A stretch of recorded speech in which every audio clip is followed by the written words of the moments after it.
So my name is Matthias. I'm the head of business development with mopay. We are a mobile payment provider specializing in carrier billing.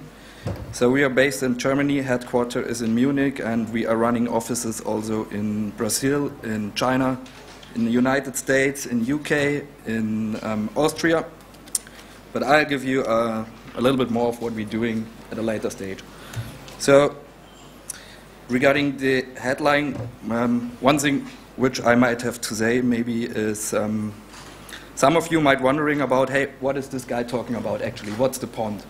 So as I'm based in Germany and the foreign markets I'm talking about is mostly Europe. So being here in Singapore, I mean, that's, if you're looking into Europe, the fastest way is to go west. So the pond, of course, means the Indian Ocean.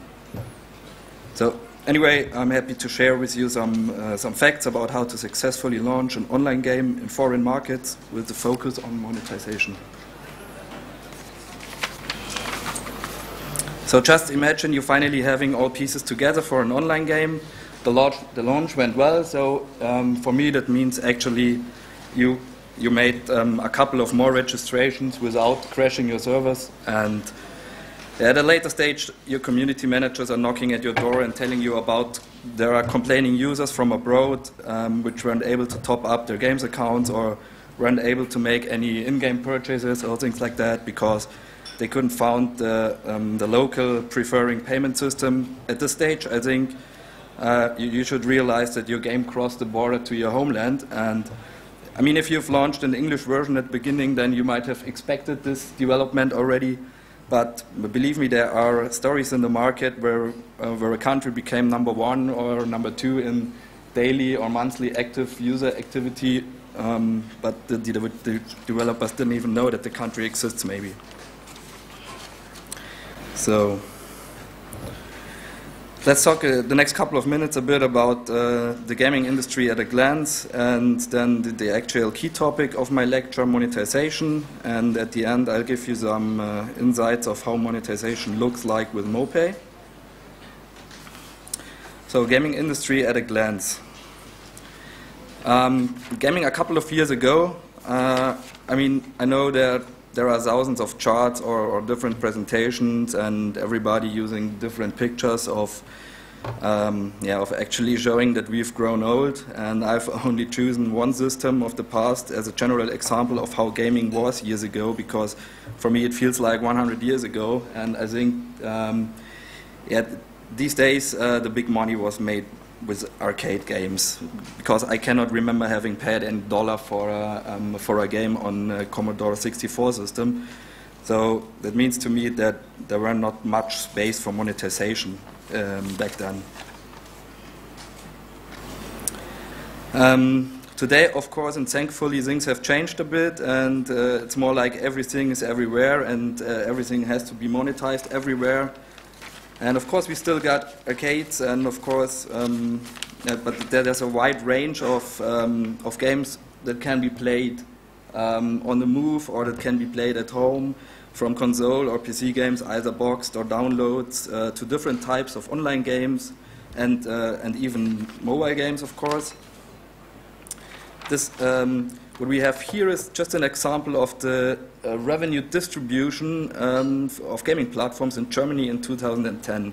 So very briefly speaking, you can see that 1/3 is console gaming, 1/3 is PC games, boxed or downloads, and 1/3 is already online or mobile. But the platform itself, I think, is not the key to success, even though I think it's more easy to develop and of course monetize a browser game than a box title nowadays, at least if you are not Sony or Nintendo, also of course, but it's necessary to keep a lot more variables into mind than to just decide for a platform. I mean, I've never created a game by myself and launched it, so all you developers out there, you are the specialists in doing the first step, which is of course creating a good game, but the next step, of course, comes already after the first step. And if you have created a good game that makes money, then you need ways to collect the money. And monetization really got complex nowadays.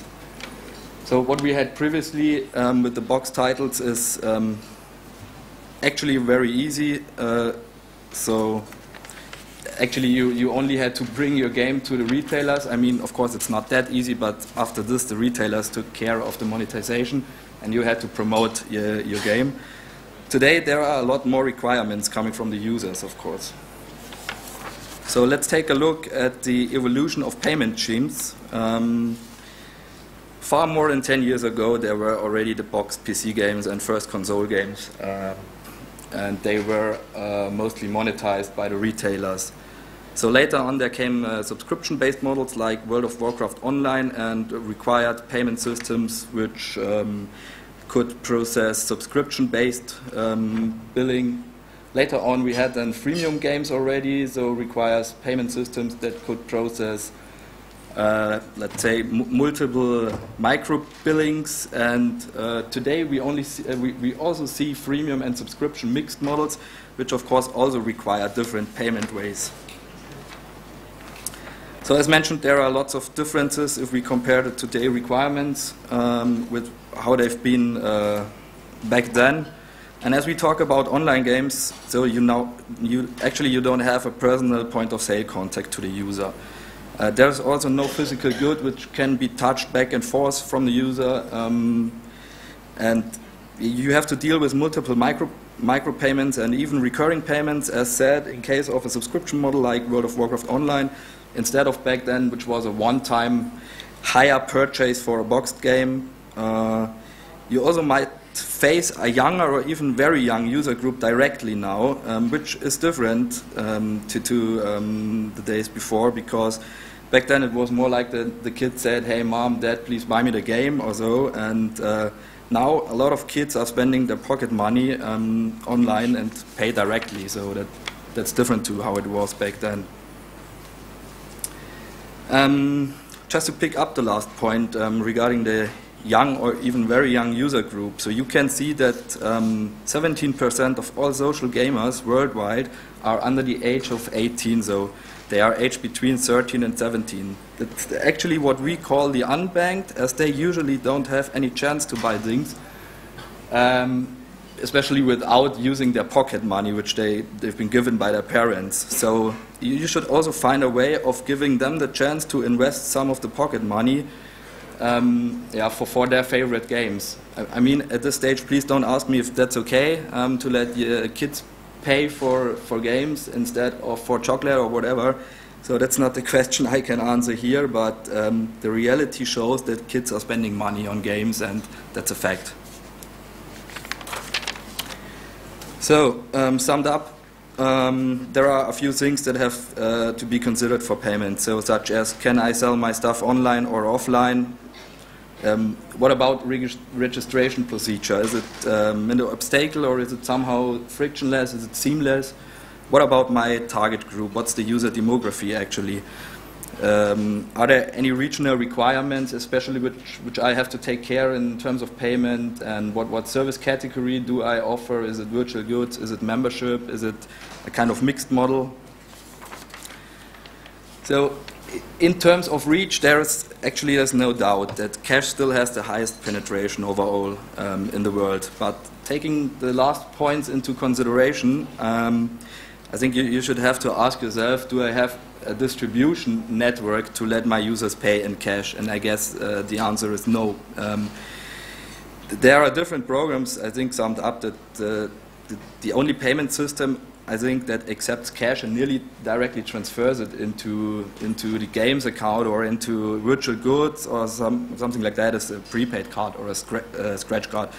But that's difficult to measure the reach, because that somehow is it's an intersection of the cash user group. So it's somewhere in between this 6.9 billion.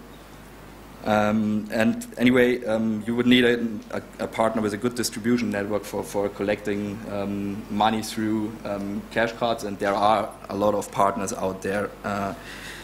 But leaving away the cash user group, I think the next biggest user group from reach is, of course, the ones with a mobile phone, and only after them there come ones with credit cards, and later on PayPal and other different user groups. This is another quick example for Germany that shows how huge the difference could be in different user groups. So 137% mobile market penetration means that a lot of people have 2 or even 3 mobile phones in Germany, while on the other hand, not even every second has already a credit card. Also take a look at these figures. This 315 million US dollars were made or were sold in virtual goods in 2011 by carrier billing in gaming markets, so only in Europe and in the Americas. I mean, that's actually is a lot of wood, and you can actually clearly see that that leaving away this payment option would make you lose a lot of money in these markets, because in our experience also most of these users wouldn't or couldn't ever pay with different payment options. So there is actually less cannibalization in payments, which means that the risk that users move from one to another payment option is very low. The trend even towards that carrier billing actually outpaces credit card growth. So, and if you'd ask me, I mean that's no big surprise. Just take a look at what you can touch, like the iPhone here. So, I mean, have you ever seen people camping in front of a financial institute just because they hyped up a new plastic card or credit card for the next day? So I haven't, but I've seen happening this in front of an Apple store. And I mean, mobile payment coverage is growing as a side product for that reason alone, that everybody goes crazy with the hype of a new iPhone or a Galaxy Tab or whatever.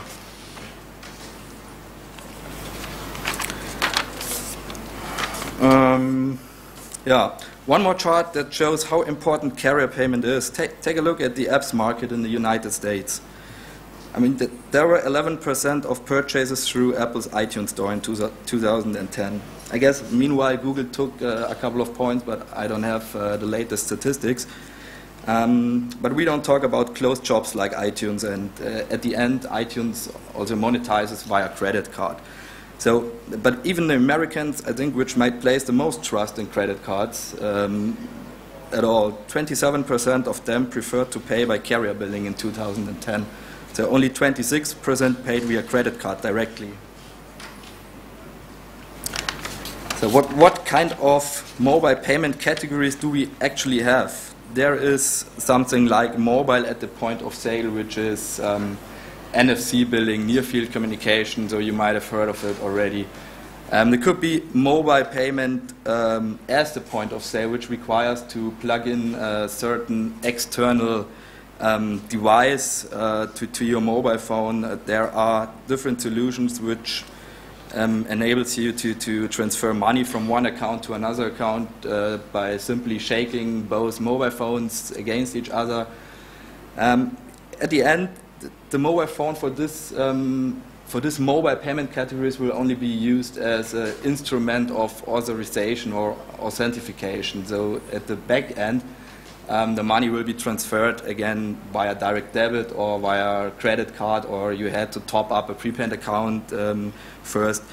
So, but for online games, the point of sale is online, and the impulse to buy something while playing the game can only be satisfied, I think, if there is no need to install a certain software first, or to plug in an external device, or to make a complicated registration. So that's why actually carrier billing is the only established and successful mobile payment solution, as it doesn't require any hardware, it doesn't require any registration, so everybody with a mobile phone can use it directly, no matter if that's a prepaid phone or if that's a contract model with the network operator.